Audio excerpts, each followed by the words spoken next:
بسم اللہ الرحمن الرحیم۔ مہر فاطمی سے مراد وہ حق مہر ہے جو نبی کریم صلی اللہ علیہ وآلہ وسلم نے اپنی پیاری لخت جگر سیدہ فاطمۃ الزہرا رضی اللہ تعالی عنہا اور اپنی دیگر شہزادیوں اور اکثر ازواج مطہرات رضی اللہ تعالی عنہن کا یہی حق مہر مقرر فرمایا تھا، اور یہ 500 چاندی کے درم ہیں۔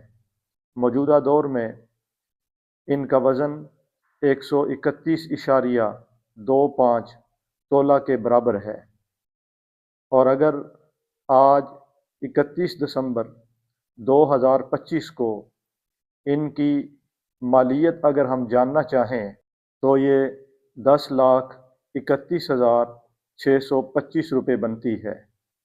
لہٰذا اگر کوئی شخص 10.5 لاکھ روپے کے قریب حق مہر ادا کرنے کی وسعت اور طاقت رکھتا ہو تو اسے چاہیے کہ وہ مہر فاطمی مقرر کرے۔